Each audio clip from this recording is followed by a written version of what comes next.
Breaking news from our own Mark Topkin of the Tampa Bay Times. Tampa businessman Joe Malloy is leading a Tampa-based group seeking to buy the Rays and pursue the planned St. Petersburg Stadium deal. And Malloy confirmed that to Mark Topkin, I guess, on Sunday evening. This always happens. This is inside baseball, pun intended. But when the biggest stories break? Always when you're not in a position to really write them.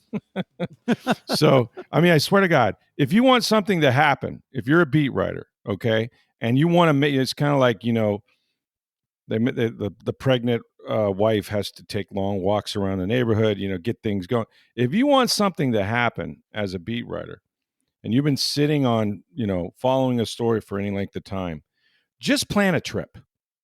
Just anything, right? You know that well. Preferably, Preferably get on a plane. Now, you could plan this trip 6 months in advance, 3 months in advance, 3 weeks in advance. Yep. And mark my words, in all that time, it probably something you've been waiting on could have happened, maybe should have happened.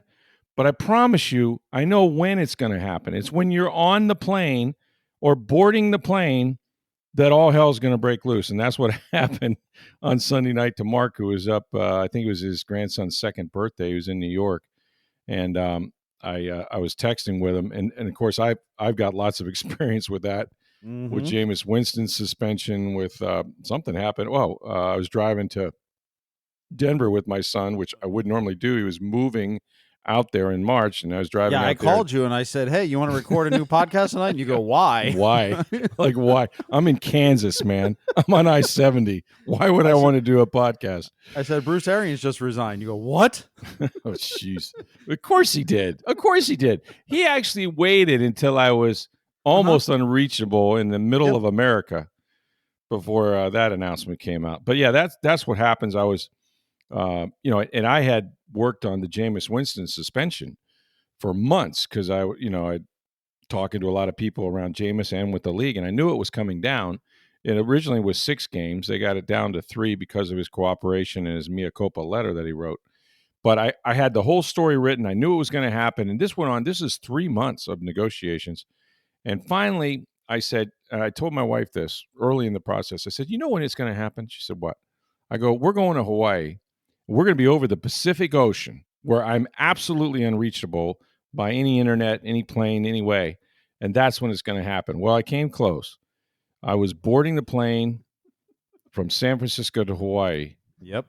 And the text message came by, and it was like 10 minutes to 6 Eastern. And, it's not like I'm walking on with my laptop. I had my computer and stuff like that. But fortunately, I had written the story in advance because I knew what the terms were. I knew it was going to happen. But man, 10 minutes later, we're rolling down the runway. I'm talking to my editors, confirming the little details of this thing. But for another couple minutes, we're out over the ocean and nobody knows anything till I land. So, and I think I might have talked to you from Hawaii about it the next day. Yeah, we already had a podcast in the can, and That's right. As you were, but right before you took off, I texted, said, "Hey, we recording tonight?" And you're like, "Yep." Yeah, sure, man.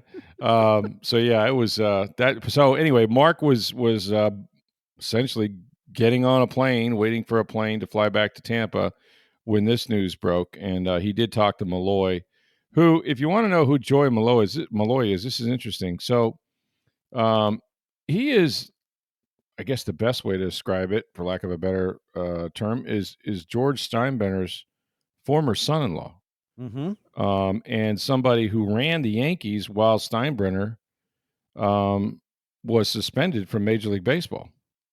Correct. So he has, he's 64 years old. He turned 64 this week, I guess. And he spent 10 years as an executive with the Yankees, including the 2-year run as managing general partner when George was suspended from 92 to 93. He then served as a general partner for 4 years, and he was married to Steinbrenner's daughter, Jessica, at the time. He also was a teacher, I think, at Tampa Catholic or Tampa Jesuit, one of those. I should know. I read the story and I would know. But he's a longtime educator. So that part's interesting. So you have, former member of the Steinbrenner family, somebody who's been in baseball. Certainly, we know that Rob Manfred has been pushing, or at least there's been reports that he's been pushing Steinberg to sell the Rays since they can't get this stadium deal completed for a myriad of reasons, which we talked about on this podcast, although there are some deadlines coming up here at the end of this month. And so I think, there was always going to be a group, and I think possibly there's more than one group that has expressed probably an interest in trying to get the rights to this team and keep it either in St. Pete or Tampa. This group, however, is interested in the current St. Petersburg deal that includes the development rights, and so that part's interesting. They just want to execute what's on the table. Now, there's no confirmation from Sternberg that he's looking to sell the team, but there's been rumors out there, I guess, for months, both in the Tampa Bay business and Major League Baseball circles. So, that's got to be an option if he can't, get a deal that he likes. And there's that March 31st deadline to decide if he wants to continue with the stadium deal that he negotiated with the city and the county.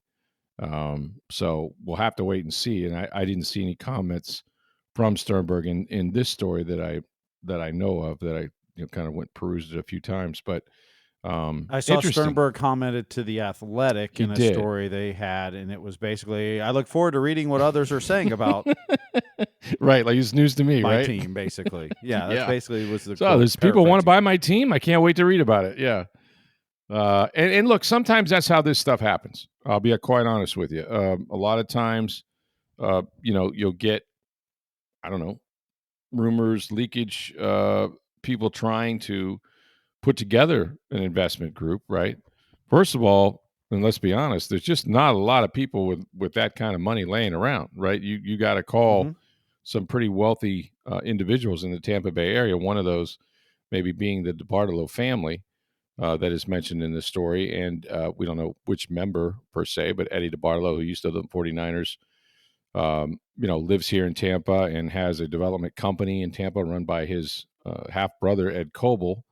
So if you think about that piece, my immediate sort of inclination goes to not so much the baseball side, but the development side, right? This is a guy that's a builder of shopping malls and, a major stockholder in the Simon Properties Group, which has built malls all over the country.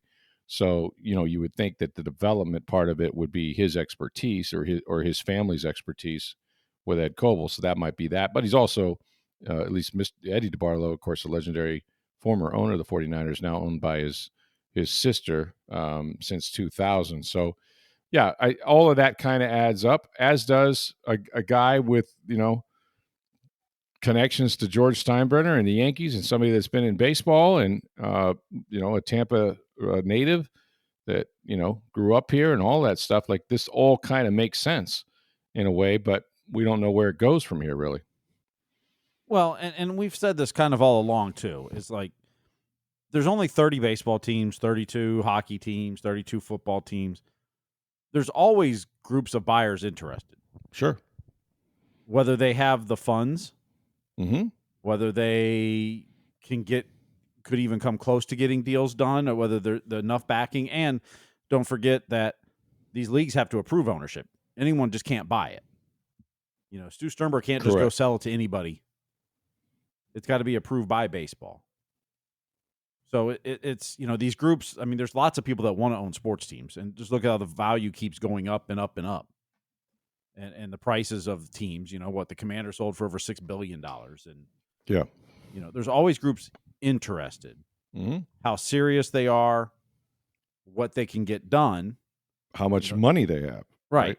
The interesting part of this one is, because there's been other reports of there's a group that wants to buy and move it to Tampa. Yeah. Okay. I'm sure there is. Right. Whether they actually have the funds and are able to and could get approval, who knows? And do they have a spot to build it? Do you have land? Do you have development? Because Tampa areas? doesn't have a spot. It's the good thing about the Tropicana Field site is that the city and county already have the land. They can build right there on the parking lot and go. The deal is in place. The deal is in place if the Rays want to execute it, and it's looking more and more like they won't. Right, but another owner they have a sale pending, then who knows what happens. That's correct. They could extend that window, etc. But, whether Stu wants to, who knows? But now we have a name. Yeah. And he's confirmed that he is interested. Now, the other partners, he did not disclose and said there's, NDAs signed. He's got NDAs, yeah. So it's interesting. But it's interesting this group wants to keep it at the St. Pete and use the current deal in place. I think it says a couple things, right? I think it says, first of all, the ultimate goal is to keep it in Tampa Bay, to keep the Rays here, Yes. not have Sternberg move the team. So that would be number one. But also, I think it says something about the deal. Look, who knows what these alleged overruns would cost and the delays, some of which were caused by the Rays themselves. Obviously, the hurricane had the biggest impact, not the least of which blowing the top off a Tropicana field and that sort of thing. The county obviously had a start and stop with approving their bonds and whatnot. But even having said that, it was 45-day difference. We've heard a lot of rhetoric, from Stuart Sternberg and his group saying, well, this is going to cost us, millions of dollars and hundreds of millions of dollars or whatever the figure is. And it's going to push the start of this, back many, many years and so on. And ultimately, who knows what they do when this date comes up here at the end of March.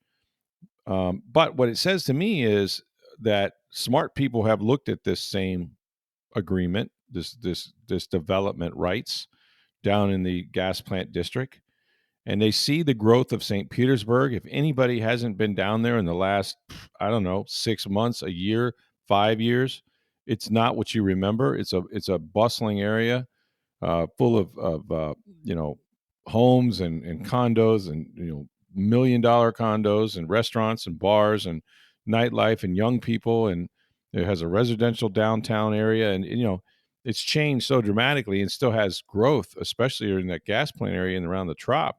So I think smart people have looked at this and said, yeah, this is viable here. Not only do we want to keep the Rays, but these people didn't get rich making bad deals. They see an opportunity, Now, ultimately, you have to have an owner that's willing to sell, and we don't know that Stuart Sternberg is.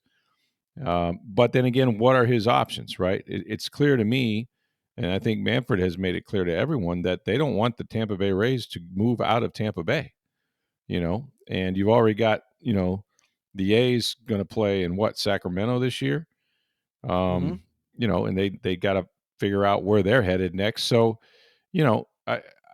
it's a big market. It's a huge state. If you drive around here or where I live, for sure, that it's growing exponentially, where the roads are packed almost day and night anywhere you go.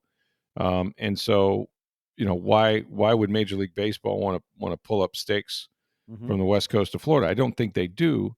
And I think they want to preserve whatever they do in the future for expansion, not for relocating current franchises. So, especially when there's a city and a county that has laid out a deal that the Rays once agreed to until. And baseball was happy with that deal. And baseball was ready to approve it as well, yeah. And let's not forget, Rob Manfred came down. Yep.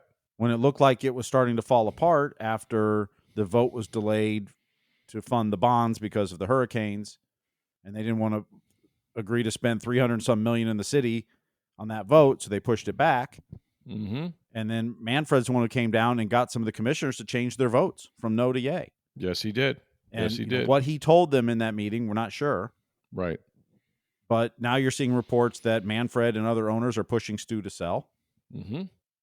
And generally, if a commissioner has gotten to the point where he's pushing someone to sell, a sale is going to happen. Yeah. It's just a matter of how long is it going to take and right how it gets done. That's certainly what it feels when Roger like. Goodell wanted Daniel Snyder out of Washington, it got done. Yeah. Well, I'm not saying they're the same, but what I'm saying is there's a lot of different things that went along with Snyder being forced to sell. No, but what I'm saying, once a commissioner gets to the point where they want an owner to sell, you generally have an ownership change. Gary Bettman did it in Arizona, and he got Murillo to sell it to Utah. That's right. There's levers We've they seen can push it in the and NBA. We've seen it, with NBA Sterling, teams, LA Clippers. Yeah. Mm-hmm. If the commissioner is at that point where he wants Stu to sell, it will happen. It's just a matter of when and how. And if you think about a commissioner, his job is to, he's employed by the other owners of Major League Baseball. He's there to represent their interests as much as anything. Mm-hmm. So that tells me that the other owners are sort of telling Manfred, let's not give up this market, get him to sell if he can't bring the baby home, So I don't know. I've seen these before. And there's likely to be another group, and then maybe even another third group. We don't know, right? This is probably just the start of this. I've been of the belief that somebody will fall out of the woodwork and say, let's put it in Tampa, So maybe this is just the beginning, but those are some, some confirmed, a confirmed group with a name of somebody who's from the Steinbrenner, former Steinbrenner family, former, son-in-law, who ran the Yankees in Major League Baseball, who was part of that Yankee organization, who was a Tampa resident, or at least grew up here. And we know at least some member of the DeBartolo family is at least a part of this group. And again, you're looking for billionaires in the Tampa Bay area. They don't grow on trees, but there's one in that family for sure. So, this makes sense, right? Now we'll have to see where it goes. Maybe it's just, a story. And as Sternberg kind of alluded to in The Athletic, like, well, I'm anxious to read about it. Like he hadn't been part of any discussions or been contacted or seen anything else. That's a way to deflect the answer. I think so. Yeah. And listen, first of all, if you don't like the deal for whatever reason, and we've talked about it on this podcast many times, maybe you got cold feet because you saw what that hurricane did to Tropicana and you said, yeah, I don't know that I want to build a new ballpark essentially in the same area, same general vicinity, same block, and then have a Cat 5 blow it down, only this time I'm on the hook for repairs, right? Because they're taking the risk now. There's any number of reasons why, they have sort of delayed, executing this latest agreement. And it was an agreement at one point. But not the least of which is the hurricane and who's paying for what and the delays and this, that, and the other. But the finances aside, the intent was to keep the Rays here. And what this reminds me of is a different circumstance, but it's interesting that there's somebody related to the Yankees and related to George Steinbrenner in a sense in this. If you remember, and I lived through it, everybody did in Tampa Bay, Hugh Culverhouse owned the Buccaneers for years and years, and he got cancer and he died. And the team was left to a charitable trust. And the trust was run by Stephen Story, who was Culverhouse's attorney and law partner, Rich McKay, who we now know became the general manager and the president of the Bucs, and now the president of the Atlanta Falcons, and Jack Donlin, who was I think he was the head of the ownership, one of the ownership councils in the NFL. So there's a 3-man board of trustees, and they operated the team for a couple years, just the 3 of them. And then there came a time when Joey Culverhouse and their family decided they wanted the Buccaneers and that charitable trust. They wanted the team to be sold. And I'm not sure that was Mr. C's plan, but they were, given the ability to do that. And so, at the time, Raymond James Stadium wasn't built. It was the old sombrero, the big sombrero.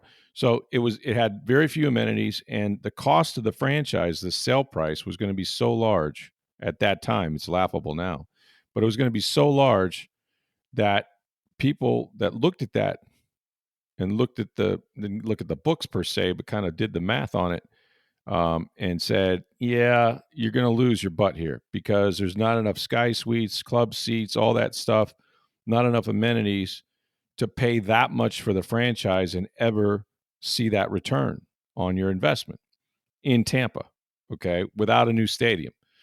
Well, there were several groups that came forward. One of them was the Glazer family. Okay, they had roots in Rochester, New York. At the time, before they were given the franchise, they had been kicking the tires on maybe putting a team back in Baltimore because Baltimore was going to build a new stadium and try to attract a franchise. Remember, the Colts went and pulled up stake and went to Indianapolis. So all this time, there were groups coming forward, and one of those groups that wanted to buy the Buccaneers was led by George Steinbrenner. And I believe the Outback Boys were in that. Maybe several other people in the community, business leaders, business owners, and they all looked at the deal and they all looked at what the price was going to be. And of course, the Culver House Trust had to sell it to the highest bidder. They had a fiduciary responsibility to try to get as much money for the family as they could, right? So you had essentially a bidding war.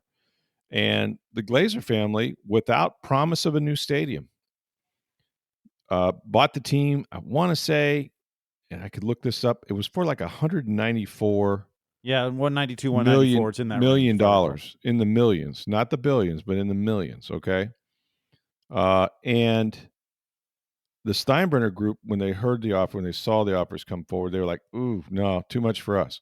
But it's interesting that you had a Steinbrenner group and a bunch of local investors whose chief goal, I think, was to try to keep the franchise from relocating, right?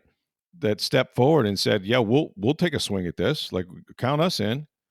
And they ended up, the trustees picked the Glazer family. Ironically, Rich McKay went from, brokering the deal in essence to then becoming the general manager and president. But he was instrumental in helping the politicos over there pass the Hillsborough, community investment tax and half-cent sales tax and getting Raymond James built. So the Glazers are very grateful.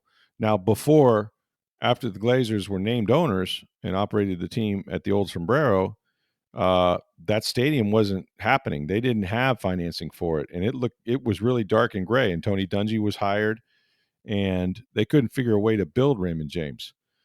So shortly after they bought the team, Baltimore was trying to attract an NFL team. They had approval to build a stadium and all of that in Baltimore, and all of a sudden, Art Modell, to the surprise of almost everybody in the NFL, did an agreement to move the Browns to Baltimore and call them the Ravens.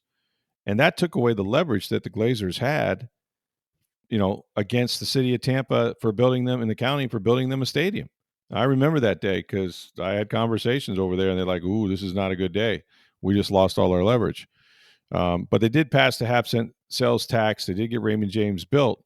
But once again, there was a Steinbrenner group involved with that. And it just brought back a lot of the, kind of the same memories, right? That you're trying to save a team for the Tampa Bay region.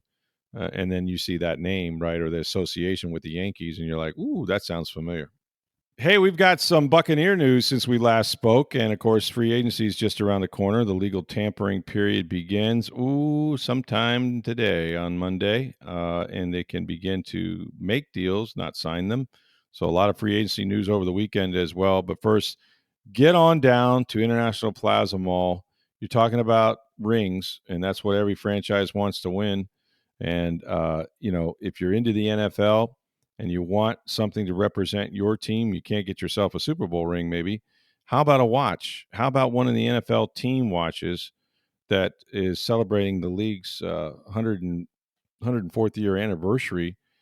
They've got a limited edition of NFL team watches, beautiful chronomat watches at Breitling Boutique. It's Breitling Boutique, International Plaza Mall, second floor near the center of the mall. Beautiful store. Go in there, tell them you want to take a look at these team watches. That's just while supplies last, so there may not be many left of your favorite team. But also check out their watches. Like Breitling Company has been in business now for like 140-something years. They've been in International Plaza for more than 5 years. And they've got a collection of Swiss watches that are as beautiful as any you'll ever see. The chronomats, the Navitimers. They have women's watches. It's not just for the men. It's also for your wife, for your girlfriend. Sports watches that are absolutely durable if she's on the go, like my wife is. You don't have to worry about beating these things up, but they're absolutely beautiful. They have all kinds of different colored wristbands for her as well.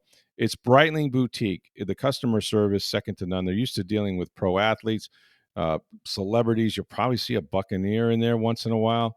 A lot of those guys go by there and buy their watches. So check it out. Breitling Boutique, International Plaza Mall. Great collection of watches. Make sure you let them know that you heard about it on Sports Day Tampa Bay. All right, so since we last talked, Steve, Lavonte David decided to come back for a 14th season in the NFL with the Tampa Bay Buccaneers. Well, not surprising that he's back with the Buccaneers. The only question was, would he retire? Like, I didn't see him playing anywhere else. Right. Like, if he decided he wanted to play, I think the Bucs were going to bring him back. I don't think they would have let him go anywhere else. Right. One, because of what he's meant to this organization, but two, they don't have many linebackers. And even if he's a step slower and maybe not where he was 5-6 years ago, that's a position of need. And as you're probably going to draft or bring in some younger guys, and Servassier Dennis is going to take a bigger role, hopefully this year if he stays healthy, like you need a veteran to help lead that group too and teach. Yeah. And so I think it's a good deal for both sides in this one. Yeah, I like the deal. I like the idea of him coming back because I think he played really well last year. Look, you're 14 years into it, so you're not the player you were, 2 years ago or 5 years ago, and you hope he's the player he was last year at minimum. But in typical Lavonte fashion, man, it was just so simple. First of all, he insisted on making the announcement, and he did that on Instagram with about 36 words. He said, "I love this game too much to give it up just yet. Good Lord blessing me with another opportunity, so I figured I should take advantage of it. Tampa, I'm not done yet. See you soon." And those are music to a lot of Tampa Bay Buccaneers fans. He gets a contract that could be worth up to $10 million with $9 million guaranteed, which is a really good contract. That exceeds, and I think this was important, that Bobby Wagner, who's a Pro Bowl linebacker with the Commanders just the day earlier, had signed a deal, a one-year deal with the Commanders that was $9.5 million with $8 million guaranteed. So he eclipsed Bobby Wagner. Their numbers are very similar. Wagner, I think, will go to the Hall of Fame. David should go to the Hall of Fame. It might take some time to make that argument down the road, but man, he's got just an incredible amount of statistics, and the longevity alone. I'm telling you, I don't think people will ever understand. And you can say that about Mike Evans. You can certainly say it about Lavonte. Actually, we're getting up there now with Chris Godwin, who's going to be a big topic this week. The amount of effort and the physical and mental demands to play in the National Football League, first of all, just to get here, right? Like, you're the best of the best of the best. To make it to the NFL is an accomplishment that's very rare. There's 1,700 active NFL players every year. And that's in the world, right? Among the millions that play. So you get here, and then not just get here, but to actually last. I think the average career is around 3.5, 4 years.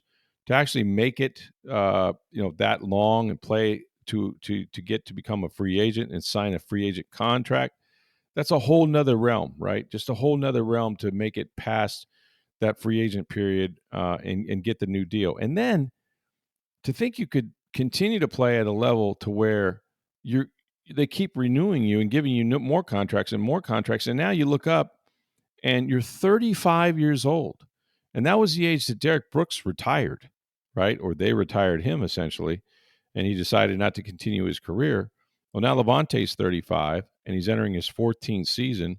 And there's nobody that's, like him that's ever, other than Derek Brooks, that's played and done what he has done. So, as Jason Light said, he's not only one of the greatest Bucs in history, but they love how he embodies, consistency and leadership. You remember the story that Jason Light told, I think a year ago at the draft, how they have a silhouette of a Buccaneer player, and they have the values that they look for now as scouts, as an organization, that Lavonte represents. And they're essentially looking for a Lavonte-like player, Lavonte David-like player. And they're rare, they're hard to find, but he is, to Jason Light, to the organization, the embodiment of what they're looking for in terms of consistency, responsibility, accountability, those sort of things. And David has all of that and more. But he's also, as I mentioned, only Derek Brooks can really rival this. Now, he's tying Derek Brooks for the most years played for the Buccaneers, which will be 14 in the second place. First place is Rondé Barber with 16 years. Incredible that Rondé Barber, all of 5'10", about 190 pounds, played 16 seasons in the NFL. He's a Hall of Famer, obviously. But David, I mean, franchise record for forced fumbles, 31. Fumbles recoveries, 19. Second in tackles only to Derek Brooks was 1,600. Third in games played behind Brooks and Rondé with 198. He's sixth on the franchise in sacks with 39. He had 5.5 last year alone. And then last year, he had 122 tackles and forced 3 fumbles and was third, as I mentioned, with 5.5 sacks. So he's still making plays at an age where guys are long retired and out of this game. So it's rare to have an iconic player like that. Even more rare that they would play this long at this level. But given the state of the position, which is not good, KJ Britt's an unrestricted free agent. I'm not sure they're going to ask him back. They didn't tender J.J. Russell, who is a restricted free agent.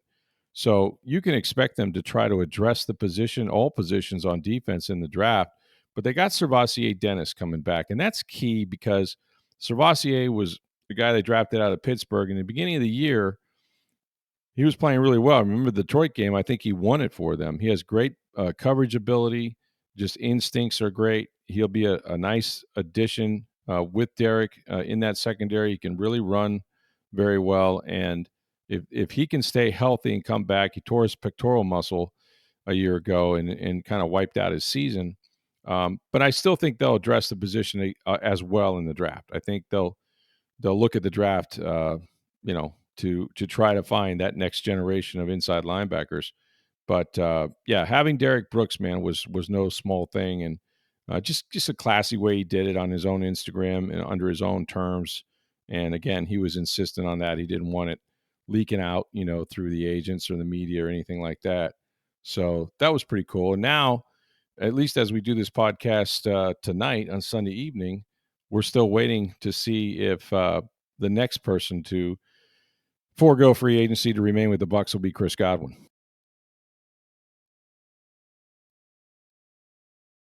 Lots of news around the NFL, however, starting with a record deal for Josh Allen. I think it's interesting. Josh Allen had 4 years left on his contract, and the Bills said, hey, let's do something better than that. And so they signed him to a huge deal worth $330 million. $250 guaranteed, the largest guarantee in NFL history. More than Deshaun Watson's guaranteed money. Incredible, man. Worth it. I mean, obviously a unique franchise brand quarterback, does everything right on and off the field. I still think he has a chance to win a Super Bowl before his career is over. They've got to do some things, around him to make that team better, but they get close, it seems, every year. And eventually, if you're in the hunt, you're going to get there. Lavonte Adams went, I guess, and signed with the Los Angeles Rams for a 2-year deal. Yeah, yep, he's going to go there. DK Metcalf looks like he's going to Pittsburgh. That one surprised me. Metcalf, there was some talk about how he wanted to go to a contender, which I guess Pittsburgh is, but who's going to be his quarterback? And then there was some talk about him wanting to play in warm weather. Well, you didn't actually get that accomplished. People are wondering what's going to happen at quarterback. Is it Justin Fields? Will they re-sign Russell Wilson? Yada, yada. What's going to happen? A little bit of insight that I read on the interweb, as the kids call it. So it turns out that DK Metcalf's girlfriend, maybe a wife, I have to see if they're married. You know who introduced them? Russ Wilson and Sierra, his wife, introduced DK to his current girlfriend and or fiance or wife, or I'm not sure whether they're married yet. That seems to matter. That seems to say, okay, let me get this straight. You're going to Pittsburgh, and you already have that friendship. They were just all photographed together recently. Maybe Russ Wilson knows something. Maybe he knows he's going to be in Pittsburgh, or maybe DK expects that. I don't know. But they're already close friends, both the girls, and of course, now DK and Russ have a connection. So pretty interesting. what's going on with that. What else happened? We had Myles Garrett not being traded. How about that? Now, Myles Garrett, who requested a trade, and it was all about, I want to play for a contender, I want to win, and the owner's saying, we're not going to trade you, and the Browns were pretty steadfast about that. Well, money talks, man, because all of a sudden, Myles Garrett is just fine in Cleveland. He's just, they paid him, and it's something like, what, $30 million? Was it 40, wasn't it? Or was it 40 million? Yeah, well, you're right. It was 40 million. You're right. $40 million for 4 years. Yeah. Yeah, $40 million a year for 4 years. Yes, correct. Yeah, so a record deal with that, and hey, everybody has their price. So maybe he never slips on a ring on his finger, but he won't have any trouble going to the bank. That is an incredible contract. He could buy a nice ring at Breitling Boutique. He could buy a nice watch there too, for sure. But yeah, man, that's giant. That's giant. And also, not to be outdone, the Seattle Seahawks look like they're going to have a new quarterback because Geno Smith was dealt to the Las Vegas Raiders. Yeah, so they've lost. They let Tyler Lockett go. They're trading DK Metcalf and trading Geno Smith. Right. And their quarterback is going to be Sam Darnold. I think they have a deal or very close to a deal with Sam Darnold, and he will not be going back to Minnesota. So your Michigan quarterback will be their guy next year, I think. J.J. McCarthy? Mm-hmm. I think so. Unless they want to do a year of, I don't know, say Aaron Rodgers. They re-signed Aaron Jones. They did, Vikings did. So they got their running back. Yeah. And I don't know like where Rodgers is going to land. Some people say maybe the Giants. There's not many spots left. He's running out. That's the thing. Once the musical chairs start, there's not going to be many places for him to go. And the Raiders have their guy now in Geno. Matthew Stafford, of course, is now back with the Rams, so that was a possibility for Aaron Rodgers. So I don't know. Maybe when the music stops, he doesn't have a place to play. But, yeah, a lot of interesting stuff. It's going to be flying at us now because, like I said, the legal tampering period begins today. Free agency, 4 o'clock on March 12th. And that's going to be the day when you can then, sign, actually execute the contracts. You can agree to the contract starting later today, but then you can actually sign those contracts and execute them the start of the league year. And by the start of the league year at 4 o'clock on March 12th, guys like Chris Godwin become free agents. They can talk to other teams. They haven't been able to do that as yet. If you don't believe in tampering goes on in Indianapolis. But that said, and I've read a lot of different things about Godwin and his contract. Some people say that there are teams that will overpay for him. I've heard New England a lot. Of course, you think about Jacksonville and Carolina and the connections he has with Dave Canales and Liam Cohen. But if I was a betting man, somebody asked me this the other day, what do you think is going to happen with Godwin? I was like, well, all I know is that when Jason Light wants somebody back, right, typically they stay. Typically he pays them enough and there's enough goodwill built up, whether that's Mike Evans, we got Baker Mayfield to sign an extension. Tristan Wirfs, of course, they extended. But when they want a free agent and it's one of their own, they usually bring it home. They usually bring it home. And I think Chris Godwin will look around. He might not make it to free agency, but certainly he knows the other teams that are in the market for wide receivers. He knows those two coordinators in Carolina and Jacksonville would probably have an interest. Most of the time, not surprisingly, sort of with, guys like Myles Garrett, free agency is about money. Free agency is about what you can earn. And I think that will factor in to Chris Godwin's decision. I don't think it'll be the be-all, end-all. He's made a lot of money. He knows he's blessed. He's going to get upwards of $20 million no matter what. He was averaging 20 and a half. The difficult thing is the structure, right? Because he still had that ankle turned around on him backwards, and he's recovering from the dislocated ankle and the fractured in the leg. That's not to say he won't be ready to play, and they know he'll do absolutely everything he can humanly do to do so. But you might want to do a contract that, at some point is a, game started type, payment, rather than just guaranteed so much. Although if I'm Chris, I just want the standard, here's my, 2 years, $50 million, whatever it ends up being, 45, 46. I want it all guaranteed, and I'm not going to do the per game thing. But the injury is a factor. You can't ignore it. I don't think other teams will ignore it. And I've seen the wild estimates, north of 25 million and some south of 20 million. So I don't know where that deal is going to come in, but unless there's a huge separation in the money or the terms, I think I would put my money on Jason Light bringing that one home and retaining Chris Godwin and Lavonte David. And those are really the probably the two biggest of their own free agents. I mean, there's guys that they want back, I think, Anthony Nelson, Ben Bredesen. There will be other players that they will try to re-sign, but those are your big ticket, your big name items, and I think that's where they'll start the free agency process. Now, if he makes it to the legal tampering period and beyond, maybe even to Tuesday, and becomes a free agent, that doesn't mean that he's necessarily going to sign with another team. It just means that, hey, sometimes you disagree on value. Player goes out there, they can, assess what the market is. Not that I would be, if I'm another team dealing with Chris in free agency, I don't want him to shop my offer back to the Bucs, but that's what happens, right? And so ultimately you have to prove your value. And then sometimes the team goes, okay, so you were more right than we were, and you get a deal done.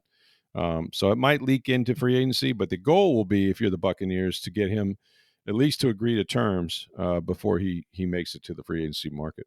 All right, so make sure you check out TampaBay.com and the Tampa Bay Times for all the latest free agency news as we get into this legal tampering period, and then free agency 12 o'clock or 4 o'clock on March 12th. That'll be the big time, the go time for free agency. But as we've seen, a lot of deals, you might see some players released. We're still waiting to see the fate of Jamal Dean and some others, so that could happen as well. Tampa Bay Rays continue their spring training down in Port Charlotte. I was watching a game the other day, and I saw Brandon Lau. I think it was on Sunday. He mashed one to right field. Big 3-run home run. That was good to see. So they're hitting the ball. I think, did I read where they're leading the Grapefruit League and hitting like 270 or something like that? I think so. Curtis Mead is on fire. Oh, my God. He's leading all of baseball. He's like 14 to 17 start or something crazy like that. Yeah. Yep. Batting 700. Yeah, that's insane. I don't care what league you're playing in, Grapefruit or otherwise, or Little League. That's hard to do. So that's been fun to watch. Make sure you get on down to Breitling Boutique, International Plaza Mall. Check out the NFL's 104th year anniversary collection of watches. These are gorgeous team watches, all 32 teams, while they last. And they got the team colors, the logo. These are beautiful watches, as well as the Navitimers and watches for your wife or your girlfriend. Beautiful sports watches, all kinds of colors of wristbands. It's Breitling Boutique, International Plaza Mall. Please let them know that you heard about it on Sports Day Tampa Bay. Thanks for listening. For Steve Versnick, I'm Rick Stroud of the Tampa Bay Times. Have a great day, everybody.